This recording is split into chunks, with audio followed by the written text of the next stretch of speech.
Hello. I have tried to record this 5 times, and I just got too angry every single time.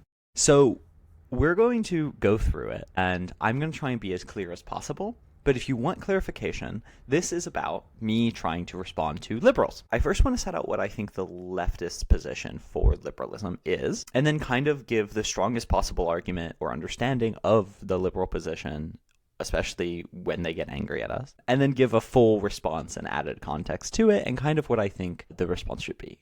Now, let's be clear, I don't like liberals. Liberalism is a right-wing ideology, and my whole entire job is responding to the right wing, undermining right-wing propaganda. But I've put a lot of time into undermining ethno-nationalist propaganda. I've put a lot of time into undermining American fascist propaganda. And I kind of want to build out in everyone's mind the position that liberals hold in that and what I think the tactical engagement with that is. And I think there's a place for cooperation. I think there's a place for maybe not cooperation, but engagement. They have all the money and power, and that's what we want. And yeah, that's what I want to set out.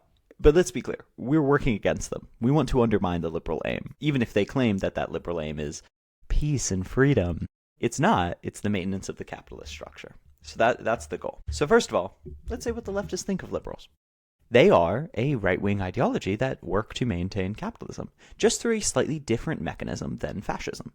Fascism is capitalism's last resort of extreme militant violence to oppress the minorities and violently maintain whatever hierarchies capitalism has produced. That's what fascism is generally understood in a Marxian perspective. Wildly oversimplified, everyone. But it is the violent response to the falling rate of profits, I might say. Liberalism, on the other hand, acts to normalize and maintain fascism, and it does this through a lot of really complicated ways that I try and extol upon in my other videos, but generally it acts as a pressure valve. So it is the fundamental ideology, like neoliberalism, liberalism, this idea of a free market, what we might call the illusions of liberal democracy and freedom, where, if a person who has no home and is starving suddenly has freedom to work for someone who is a multi-billionaire, and that's just a completely free choice. Those type of illusions, right? We could get into the fundamental philosophical differences, but I'm talking more in an active political sense, like Democrats as liberals. And Democrats act as a pressure valve for working class sentiment. That's specifically their goal. And this is a helpful model for what they do. They act as a pressure valve for working class sentiment and co-opt revolutionary energy to protect the class interests for the cost of class collaboration. Every genuine revolutionary really in America understood this after a while. MLK famously talked about the white liberal and his consistent disappointment in them. Malcolm X did as well, spoke about not his disappointment, but his anger and distrust of white liberals, which I hold as well. I hold even of white leftists as well. So you shouldn't just take this as my analysis. It is very much a widely held analysis that I've simplified, but this isn't me just attacking Democrats because they left me in comments, even though that absolutely is what this is. That is their function in this system, is to co-opt working class sentiment. And I want to make clear what that is. And a good example of this is the National Labor Relations Board. So we got labor rights in America through militant labor unions fighting who police were, which is to violently protect property. Fascists are the ones, or fascists or right-wingers or conservatives, whatever you want to call them, are the ones that really rallied behind those cops. They said, fuck yeah, let's beat the shit out of those labor unionists. Yeah, fuck yeah, let's beat the shit out of any black laborers that wanted to, gain power. Let's form the KKK to violently enforce white supremacy and put black people back into, quote-unquote, their place, right, of subservient working class. And then liberals came in and said, whoa, guys, we're going to have a full-blown revolution on our hands if we do that, right? If poor white people and black people and Latino people unify, we're fucked. So why don't we, and once again, overarching story, not terribly historically accurate, why don't we make the union process really fucking complicated? Why don't we shut down some unions and then co-opt some of them, or exclude black and brown people from some of them, and give, the white working class some tidbits, some breadcrumbs, and then they'll calm down, and we can split their interests, and we can make it really complicated to unionize, so that if one person unionizes and strikes, then it's really bad and complicated for another. Once again, they do this with a bunch of things. Whereas, the basic thing, fascists get really excited when they get to do violence in the name of capitalism. Liberals do it in a quiet, more complicated, more systemic way, while giving real breadcrumbs to the working class, right? Like, the white working class did actually get breadcrumbs of civil rights and labor rights through this engagement. Same thing with the Civil Rights Act, right? Black and brown revolutionaries fought very, very hard, and then liberals gave them the very least with the Civil Rights Act that is now trying to be undone by the very fascists that liberals collaborate with. So I want you to notice that dichotomy of there's this extreme anger and extreme power in fascists, in right-wingers that find joy and, get mobilized through this. And then there's extreme power in the working class. There's extreme power in revolutionary movements because oppressed people fight back. And liberals are the moderators between those two things and ultimately serve to maintain the power that violence of the fascist side hopes to maintain. And I want you to notice that dynamic as I kind of try and have an imaginary conversation with the liberal here. Because very recently, we've heard from Blue MAGA and anyone, I don't know, who's being paid by the Democratic Party or isn't, and that's more embarrassing, that if we didn't vote for Gavin Newsom, right, literal modern day, Aryan Hitler, then we didn't care about harm reduction. Hilarious. But I get how they get there. And I think you'll see where I'm going with this. Which is this fight between leftists and what I call Blue MAGA has been going on. And the argument that we consistently hear from Blue MAGA, and to an extent they're right, they're half right, is Democrats give us something. Republicans give us nothing, take something. I get that. And I really want to reassure the liberals that I speak to. I get that. And leftists often, rightfully so, downplay the type of breadcrumbs you get, right? When we talk about the labor movement, we're right in noting that didn't benefit black and brown people. When we talk about the civil rights movement, we're right in noting that it was not enough or was not complete and is undermined. And that is important because part of liberal strategy is to lie about how big those breadcrumbs are, to deny how similar the violence that they commit and maintain is to the fascists. We are right to note that when they say they care about minorities, that doesn't include minorities in Libya. This doesn't include minorities in Palestine. This doesn't include minorities in Cuba. We're right to note that. But something else with the breadcrumb structure you can note is you can see where this materially is coming from, which is the job of liberals is to give something to the working class. But it's the context that matters here. Because the point being made, and that liberals are consistently making, and the one that I have whenever I DM them, is they recognize that liberals still do violence. I'm very cynical of this. I don't think they understand how much violence. I don't think they have a appreciation, nor do I, it's not really possible to, of the extreme level of violence that the American empire is. But they are verbally recognize that violence is being committed, right? But they think, singularly, that Democrats enact better policies than Republicans, right? And that the way that we change things is not through attacking every wrong thing we see, but by trying to maintain those good things while pushing for more and more and more through the system that gave us those breadcrumbs. The argument they make, overarchingly, the primary mean of changing things in America is educating the masses to vote better. That's the primary call to action from any Democrat. If you boil it down, door knocking, ads, donating to Democrats, voting harder, that is all education to make people vote better. If Democrats have more power in Congress, they will be able to enact policy that makes them more popular. And if progressives become a larger portion of the Democratic voter base, then the Democratic Party will be responsive to its voter base and become more progressive. That's their ideas. The primary form of this democratic feedback within the party is through primaries, not through defections to non-voting parties or third parties in general elections. This is really essential.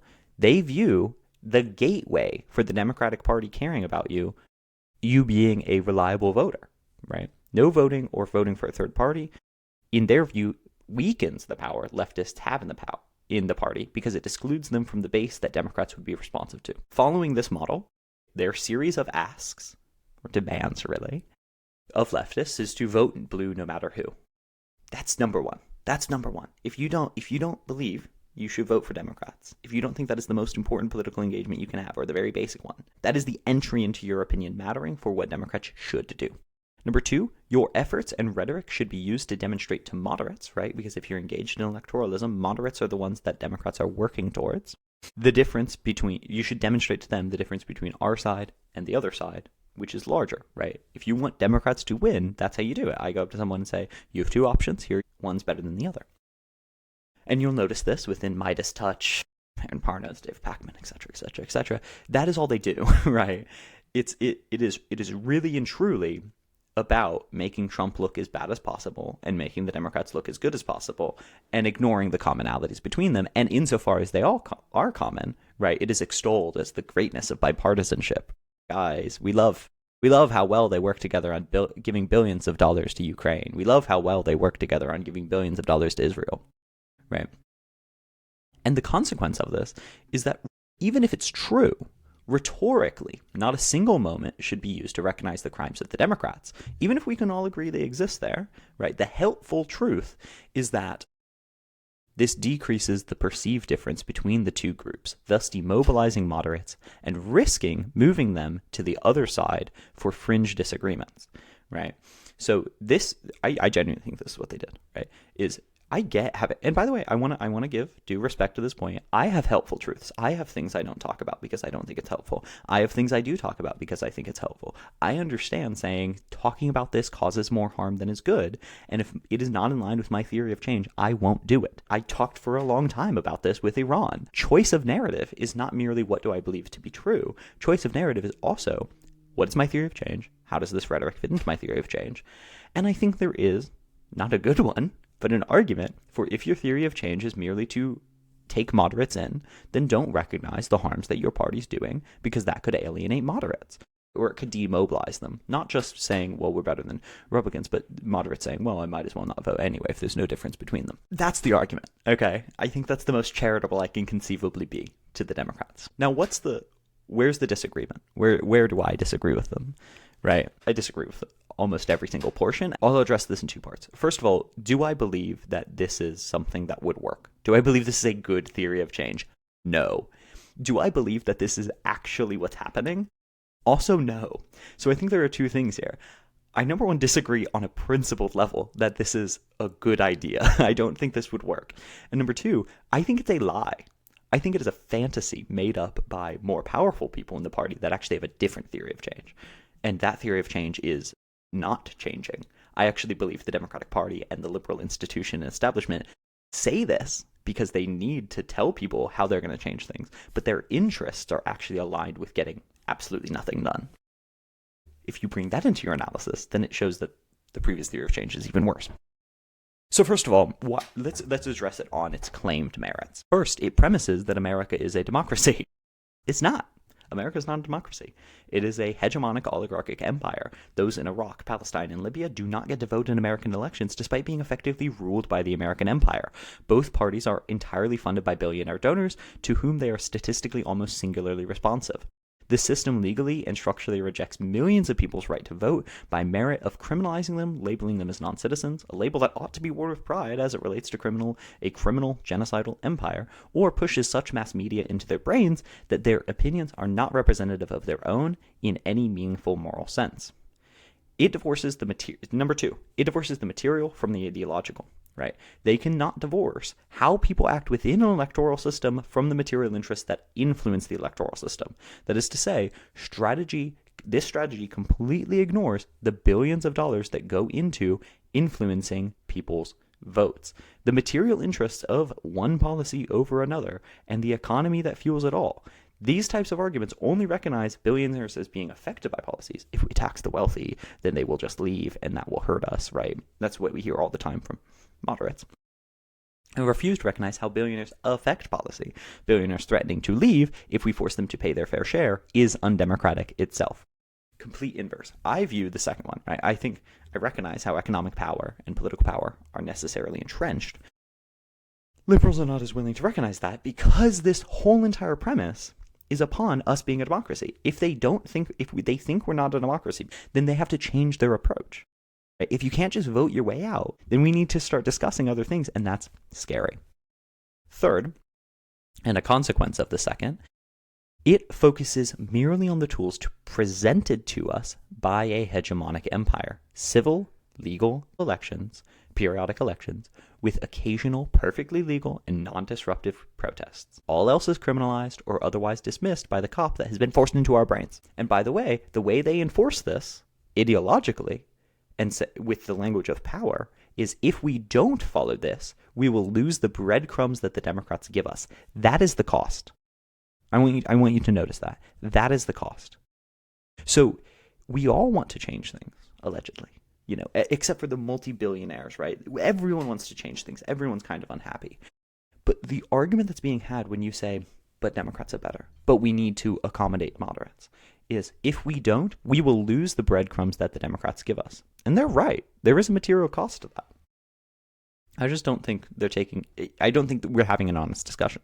This is also enforced epistemically, meaning you're not taught the alternatives, right? They're writ large not educated in large, diverse alternative power structures, starting with casual, disorganized systems that are social to highly organized and militant groups of resistance, from strikes to community defense to what an empire might call terrorists.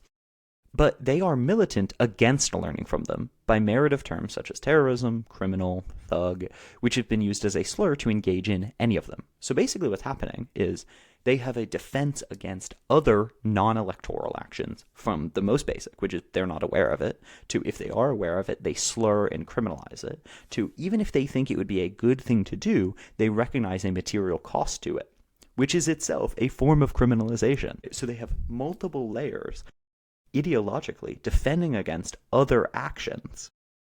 And that is why their whole entire worldview relies upon singularizing electoralism and minimizing these other actions, or insofar as they deal with these other actions, they are not willing to pay the electoral cost, right? Because, and this is what kind of my later point is, leftists aren't just electoral. We think we'll lose, right? We think if you just focus on elections within a liberal imperial democracy, quote unquote, you will lose as leftists. And that's what we've seen. That's why the left has lost, is because we keep getting murdered when we went to vote, But doing other actions costs things. It costs safety to your community. It costs the liberal tolerance, right? Chuck Schumer wouldn't look at someone, defending their community from ICE and go, yeah, good work. But he would look at a community voting harder for Democrats and go, yeah, good work. And the whole function of liberalism is to say, okay, how can we get Chuck Schumer to like us? You know what I mean? Okay, so what do leftists want? So if we free ourselves from these presumptions and we recognize America for what it is, right, then the claim becomes a whole lot weirder. Right. And I actually think that leftists would not have as much of an issue with you, speaking as a leftist, if you simply said this, right? So liberals, if you want to say the magical words to leftists to get them to not hate you as much, you can say, as a person who is granted the privilege of citizenship in the United States of American Empire, you have an obligation to engage in all forms of democratic feedback in the most effective way to liberate those that do not have that privilege, right? My first and foremost request of liberals is to centralize the undemocratic and genocidal and despicable nature of the current system, not just diminish it with euphemisms such as, it's not perfect, right? If we want to have an honest discussion about how to act within the system, we need to face it head on with the issues of that system. And diminishing it to euphemisms is not effective in having a tactical discussion. And only if you discuss it honestly, then can we start discussing reducing harm. We need to be able to recognize that harm. But liberals, once again, if your theory of change is speaking the least bad about Democrats to appeal to moderates, you are epistemically barred from recognizing the harm that's happening. Do you see the circle here? It's built upon a faulty premise, right, that we're a democracy, that you can actually change things with voting. And then the conclusion requires you to blind yourself to that faulty premise. And this gets to my second point about how I don't think this is, actually, let me be clear. I know that this is not a grassroots ideology. People did not just make this ideology up from ground level up. It is the pedagogy of, the oppressed.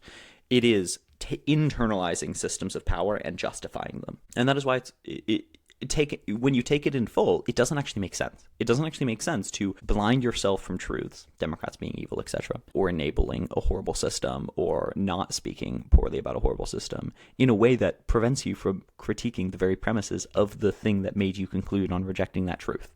It's not helpful. So I want to conclude that part, which is Democrats. The leaders of your party don't want to win. We know that because they keep fucking losing. They have $2 billion of consultancy fees that if they wanted to win, they could do it. They keep fucking losing. There's a reason to keep fucking losing. And it's not because it's an accident. Number two, if you don't believe me, ask yourself why billionaires donate to both Democrats and Republicans. If you are mad that Democrats don't challenge billionaires, then why do you think they take billions from billionaires? It's not because they're going to challenge them. Right? So three, you have to consider the effect that has on the rhetoric and argument that they make to you. If you repeat an argument that they make about leftists to you, you have to consider if it is equally one of the flaws that you want to fix in the Democratic Party. And so 3, you should not accept it on its face value, right? Because they have billions of dollars in propaganda to convince you that they are right and leftists are wrong. We are not the ones asking you to blind yourself to the harms of the system. They are, and they make billions of dollars doing it. So 5, I think that this ideology that I've just been very charitable to, I think, is a product of that propaganda machine. And life would be better for everyone if we all recognized it as such. And 6, the reason I took 2 weeks to do this, and it's still shit, there's so much I haven't addressed here, is because it's a billion-dollar industry spinning ideologies about liberalism to shit on communists. It's anti-communist propaganda, and there was billions of dollars from the CIA to corporate marketing to prevent it. So I can't, in one Substack, undermine everything that's said. All I can do is try and illustrate on the most fundamental level the issue with this ideology. And I also want to note, not the people, right? I do anti-fascist work because I think we can undermine fascism such that a person that would otherwise become a fascist stops being. I do anti-fascist work because I think a liberal who would otherwise become a liberal and a deterrent to leftism in America can stop being it. And that is because I think ideologies, as a good leftist does, are produced from material conditions. And part of those material conditions are this labor, right, that happened right here to illustrate these issues. So if you are a liberal, you are inevitably going to feel attacked. I'm so sorry. Your first response, I hope, should be, shit, maybe I'm being lied to. Maybe when I raise my voice against leftists in America, one of the most anti-communist empires that the world has ever seen, I'm not being more effective at getting leftism done than the leftists that are doing leftism. I'm enabling the rightists that have everything to gain from, however, to demobilize leftists. Anyway, here's some things that I want to say to liberals. First of all, I want liberals to know that a lot of Marxists and Marxist-Leninists engage in what they term bourgeois democracies, right? Democracies built to mask and enable capitalism. And that is because many communist parties, right, which are disparaged by the bourgeois electoral democracies as like Stalinist, were directed to do so because that is in line with Marxist-Leninist ideology. I could go more into that. I don't really want to. But they were, of course, met with literal daggers in the night, right? Like the Communist Party in Indonesia was literally like unarmed, engaged in bourgeois electoralism, and then all got murdered by an American-backed dictator. So we are not unfamiliar with elections. We are actually historically very pleased to bite the bullet and click the box for someone who does not agree with them entirely. Leftists all hate each other, by the way. We all disagree with each other. We know what it's like to work with people that disagree with each other. Marxists and anarchists have murdered each other, and yet we're besties out in the organizing field, barring, some maybe TikTok beef. I don't know. The rhetoric I see out of American leftists, or more the moralization of voting, as a complete endorsement of all American empire, in my mind occupies a very particular position as a reaction to a deeply inarticulate positions held by those obsessed with elections. So basically, I hear a lot from the American left, something that I feel, right, which is that our vote doesn't matter, which is that voting for Kamala is voting for Himmler or whatever. And I agree, actually, right, I think people need to understand how similar Kamala Harris and Donald Trump are, how they play a role in the same system, how they fundamentally serve the same aims and do the same interests. And any harm reduction that Kamala Harris would do actually would eventually be undermined by a later fascist president because they are part of that cycle. And you must disrupt that cycle wherever you are in it, right? That's kind of where that's coming from. What I don't think saying they're the same does, and I've had this discussion with a bunch of leftists, is I don't think they're the same, right? I think they're part of the same system in the same way that like a cog and a gear are not the same thing. They do different things, and we can't ask people to reject what their eyes see to believe our position. We can just better articulate what their eyes are seeing, right? The breadcrumbs that Democrats give us can be described as such in a helpful and articulate way. So how do leftists engage with elections, right? Tactically and materially. First, leftists recognize that elections are consequences, they are not causes, right? The largest and near singular cause of an election going a certain way is the underlying economic interests of those running and funding the elections. So leftists tend to focus not on changing hearts and minds, but on empowering the working class against the ruling class. And in the empire, that means empowering the oppressed peoples, either of the internal nations or of the external nations, right? That's why we're so obsessed with anti-imperialism. Because A leftist group that only focuses on benefiting the white working class in America is the American Communist Party, and they're shitheads. So don't do that. Don't be the American Communist Party. Yeah. Secondly, in order to do this, we engage in material analysis of the situation in front of us. America is the late-stage capitalist empire whose primary export is violence, and thus the only way to organize effectively is start with the demobilization of that extreme violence is in the periphery, thus the focus on anti-imperial struggles, tactical alliances with resistance organizations, and the development of militants against such violence in the core, hence the focus on community defense and labor organizing. Because we are not free to vote how we want if our neighbors can be deported because they vote incorrectly. We do not gain anything from pretending we are in a magical liberal democracy. We gain everything from recognizing that me as a white person have privilege, right, from being a citizen, from being comfortably wealthy, and one of those is the empire systemically has to care about my opinion, and one of the ways they hear that opinion is voting. They also have to care about my opinion if I go out and defend my neighbors, right? And third, and perhaps most frustrating to the liberal who claims to not like Harris's policies, we are unwilling to compromise our critique and criticism of war criminals we are fighting against in the first and second aims, even if those war criminals call themselves Democrats. That is because in order to be effective in all of that organizing, right, anti-imperial struggles, community defense, labor organizing, we must be able to label those that oppress us. In order to have any cognizant or productive theory of change against the oppression, we must understand it in its entirety. And thus neutering it merely because someone claims to be a less bad fascist or claims to be a Democrat, is, even if it is true that they are a less bad fascist, and it is in the end an individual tactic to vote for them, failing to recognize the harm that they do, hurts our ability to undermine the systems of oppression as a whole through the multitude of tactics. Put simply, and for a soundbite later, I want to say, the main thing I want liberals to understand is there is more than elections, and engaging in elections is not without cost.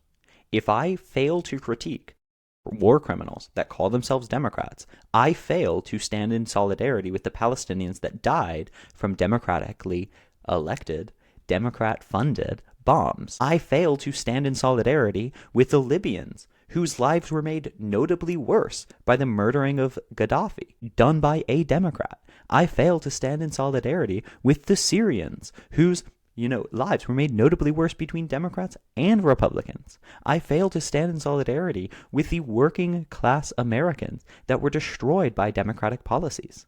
And if I fail to stand in solidarity with them, right, then I can't mobilize them effectively. Not just to vote, right, but to build community defense, organize in unions, all of the things that actually affect how and when people vote. So if your only goal is to get people to vote for Democrats, that comes at a cost. And I'm not willing to pay that cost, even if I'm willing to go to a booth and vote. Do we understand that difference? No? I want you to notice something as well about the two approaches above. First of all, the liberal approach is almost entirely individual. Who do you vote for? How do we get this person to vote? Whereas the leftist approach is very communitarian, right? How are the material conditions affecting communities as a whole? How do we organize people to be effective, right? Liberals think if you can merely convince enough people not to be racist, then racism will cease to be. Leftists recognize that racism is extremely profitable to the elite, and thus we must organize against them to undermine it. Two entirely different approaches, one that actually works. Secondly, the leftist approach does not require you to lie. Make no mistake, I'm totally fine with a tactical fantasy, right? The tactical fantasy is often always act like a gun is loaded metaphor. But doing so has been done for a good reason and does not cost us more than it gives us. Liberals argue that ignoring the crimes of Democrats increases our ability to sway moderates. The leftists say that this costs us our ability to organize against anything the Republicans and Democrats have in common, because we are not able to recognize it as bad. Third, this is not putting morals over efficacy, right? That's not the question. It is actually engaging in a critical discussion of what works and what doesn't, i.e., how to actually be efficacious. It is in fact liberals that are requiring us to ignore what works, and leftists that are infinitely curious about what does. Finally, if you disagree, but you think my characterization of liberal arguments are correct, then I want you to notice what the consequence of that is. You can at no point tell me that you would never vote for Trump, because if the Republicans somehow found someone worse, you would vote for the lesser of those two. If they found someone worse than Trump, you would vote for the lesser of those two and beg for a better Democrat, but do nothing material to enable it. You can make no absolute claims that you wouldn't vote or would vote for someone. If both candidates were, rapist pedophiles, then you would ask which one had better economic policy. And you would ask me not to critique them for being rapist pedophiles. Your strategy is not aligned with history. It is incoherent to say that women, black people, or those under 21 got their rights to vote through the strategy you are proposing because they could not vote. But entirely and uniquely true that they received those rights through the strategy I am proposing of radical, effective, militant organizing. And if you suggest that we can do both, then I would recognize that in order to do one, radical and militant organizing, you must be able to articulate what you are organizing against. Banning us from critiquing or criticizing or attacking the Democrats in a way that might demobilize moderates does in fact limit our ability to do so. Our ideologies are at ends. You must pick one, and I urge you to pick the one that has any historical basis. Cool. I want to remind you, by the way, elections cost liberals $2 billion, right? I actually did the math, right? They burned $2 billion on fire for Kamala Harris's election. That could have gone to 2 million Serbian Zatava Z Papa M70s to communities they claim to want to protect. By the way, that's roughly 5% of the black population in America.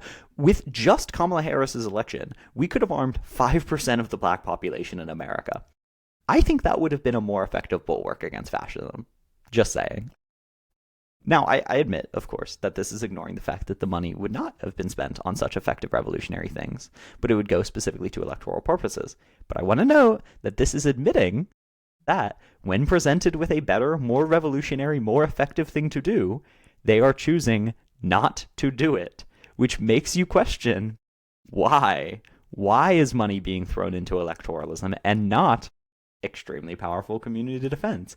Perhaps it is because electoralism is at odds with the aims of community defense. Fascinating. Similar thing with peace gating. Liberals are very... Okay. That's a lot of thoughts on liberals. Kind of a steelman, a response to that. And yeah, I hope you all have a lovely day. Thank you so much for listening to me. If you want to support me, follow me on Substack. I know the YouTube comments are going to flame me. That's okay. Slay. Peace out. And I really appreciate everyone being here. If you made it to this, that's so slay.